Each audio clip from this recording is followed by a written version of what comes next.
प्रजासत्ताक दिनानिमित्त काँग्रेस भवन येथे ध्वजारोहण करण्यात आले। प्रजासत्ताक दिनानिमित्त सोलापूर शहर काँग्रेस कमिटीच्या वतीने काँग्रेस भवन येथे ध्वजारोहण करण्यात आले। शहराध्यक्ष चेतन नरोटे यांच्या हस्ते आणि खासदार प्रणिती शिंदे यांच्या प्रमुख उपस्थितीमध्ये ध्वजारोहण करून राष्ट्रगीत झाले। यावेळी खासदार प्रणिती शिंदे, शहराध्यक्ष चेतन नरोटे यांनी सर्व सोलापूरकरांना प्रजासत्ताक दिनाच्या शुभेच्छा दिल्या।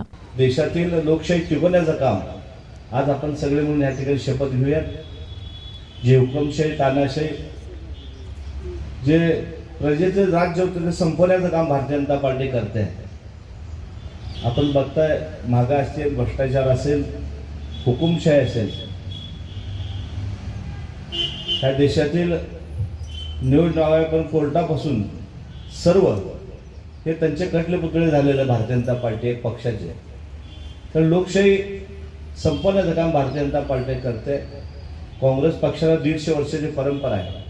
काँग्रेस पक्ष हा देशासाठी आजपर्यंत लढलेला आहे। त्यामुळं आपण सर्वजण आपल्या खासदारच्या नेतृत्वाखाली पुन्हा एकदा ह्या सोलापूर शहरातून 4 हुतात्मा, ह्या सोलापूरचं आपलं ज्याने आहुती दिली, त्या सोलापूर शहरामधनं एक चळवळ उभा केली पाहिजे की प्रजेचं राज्य राहिलं पाहिजे, प्रजाला न्याय मिळाला पाहिजे। या कार्यक्रमाचे सूत्रसंचालन सोलापूर शहर काँग्रेस सेवा दलाचे अध्यक्ष भीमाशंकर टेकाळे यांनी केले। यावेळी काँग्रेसचे पदाधिकारी, कार्यकर्ते मोठ्या संख्येने उपस्थित होते।